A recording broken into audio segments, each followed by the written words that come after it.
Welcome back everybody, my name is Nick930 and this is my final review for the indie action-adventure game We Happy Few. We Happy Few is a single-player narrative-driven experience that relies heavily on its unique art style and concept to drive its gameplay. You play as one of three characters in a procedurally generated world and are tasked with completing various quests while avoiding conflict with locals in each of the world's districts. But before we get into explaining how all of this works, let's take a moment to talk about the story. We Happy Few takes place in an alternate timeline where Germany defeated the British in World War II, and you're forced to deal with the aftermath of those events.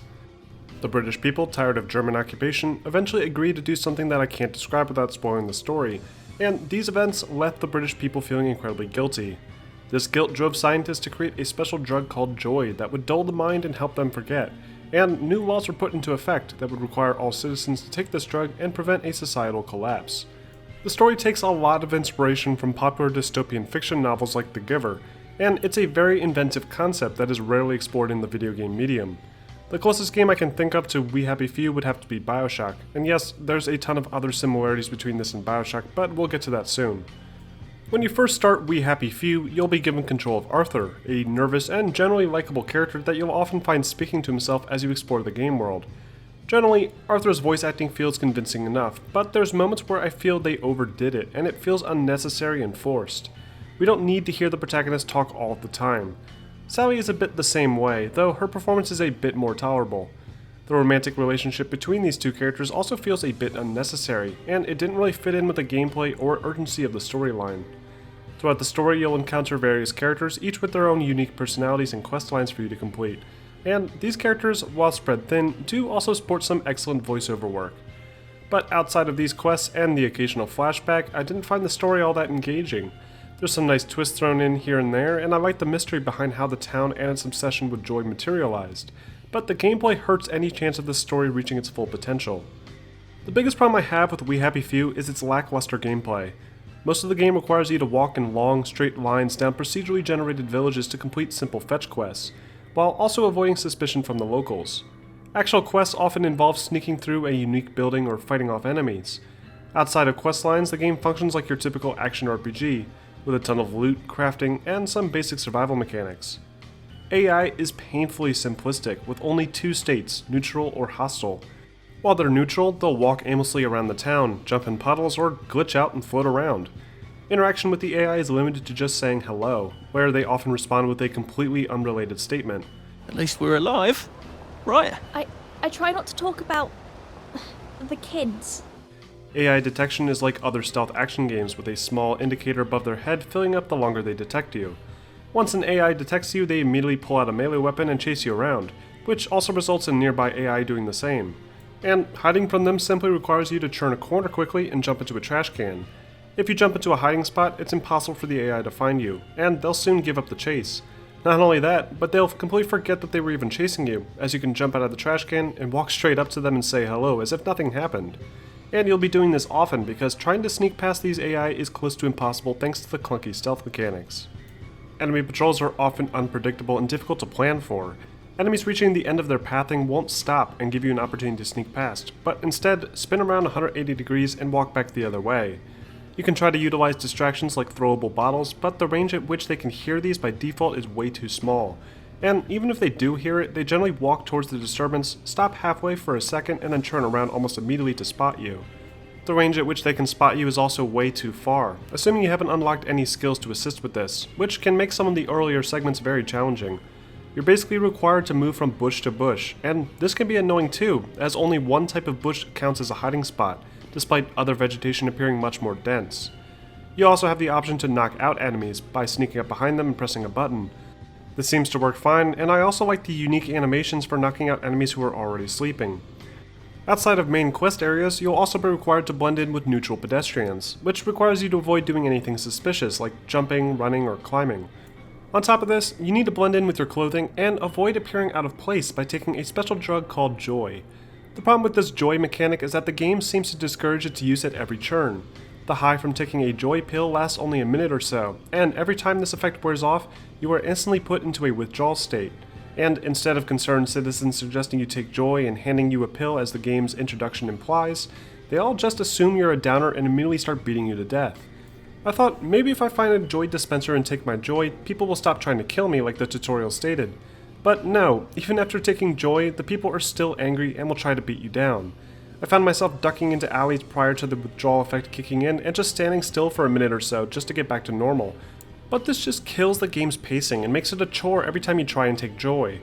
Thankfully, the only reason you really need to take joy is to bypass certain barriers on bridges and checkpoints, and outside of making the game world look all colorful, joy doesn't really seem to do much to benefit the gameplay. It's a real shame though, considering how critical a role this drug should be playing in the game's mechanics. You're better off just avoiding the drug at all costs, and finding alternative routes to your objectives. I also ran into situations where AI would get mad at me for absolutely no reason, like after speaking to this NPC near a quest start location. Combat is another area of concern with this game. Unlike most first-person games, We Happy Few's combat centers entirely around melee combat. There's no firearms from what I can tell, so you'll need to familiarize yourself with the simplistic melee combat system. You can either attack, block, or push an enemy away. Enemies are almost always blocking with their weapon, so you'll be required to push them to break their block, and then follow it up with a melee attack. But they almost always recover after the first attack, and you'll find yourself just repeating this while timing it with your draining stamina bar. It's not a satisfying system, and it feels inconsistent, especially when you land a critical hit and take an enemy from 90% health to nothing out of nowhere. I think more combat variety and smoother hit registration would go a long way in improving the system. Next we have the crafting system. Now, this part of the game works great. The game's UI and menus are simple enough to use, and crafting is often simple and requires that you combine various junk items to make something useful, like a lockpick or a healing item. It can be difficult to find certain items at times due to the randomized nature of the spawns, but I generally could find what I was looking for without having to go too far. The player's health and status bar also plays a huge role in the gameplay. Players that lose health will be required to use items like the healing balm to recover it, as there doesn't appear to be any sign of health regen from what I could tell.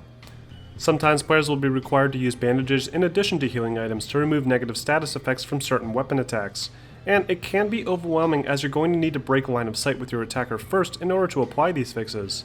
Other status effects include food, drink, and sleep meters, though these seem to only really impact your max stamina, and are often easy to fix by eating various foods around the world, drinking from fountains, and sleeping on park benches. The game operates on a day-night cycle, with neutral NPCs roaming around the cities during the day, and police patrolling the streets at night. Some of the quests require that it be nighttime to complete, which requires you to play more stealthily to avoid being detected. I'd be fine with this if the urban areas offered more opportunities to hide.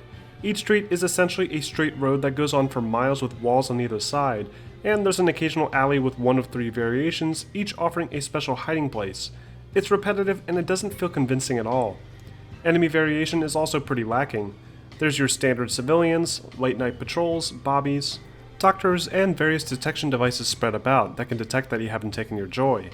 There's also some zombie-like enemies later on that can infect you if they attack you, but outside of that, there's nothing really unique about the enemies offered here. It also doesn't help that there's almost no character variety in the world. You run into the same 3 character models everywhere you go, and it just looks lazy. It never feels like an actual world, but instead feels like a computer simulation.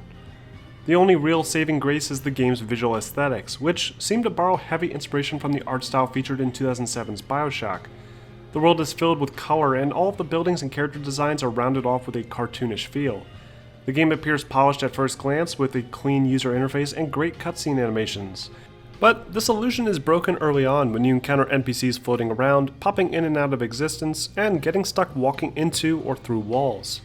Like I said before, the game world is composed mostly of procedurally generated towns, with about 3 different building types copy and pasted down pointlessly long stretches of rainbow roads.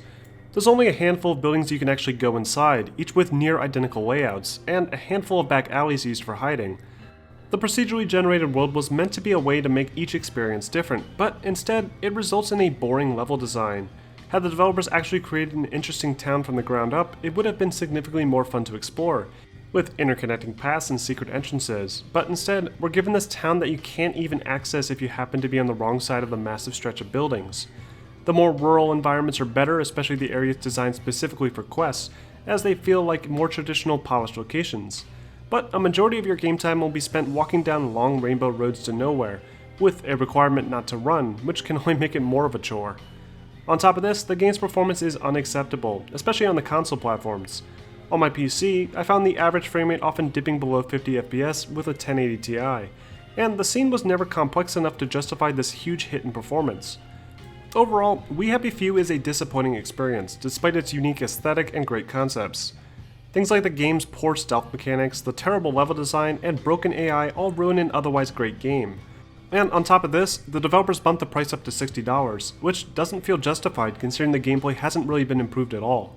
I can't recommend this game at $60, and maybe not even at its original price point either. There's a lot of great ideas on display here, but this experience just doesn't feel ready for prime time yet. I hope you guys enjoyed this review, and if you want to see more videos like this, make sure to like and subscribe for more videos posted every week.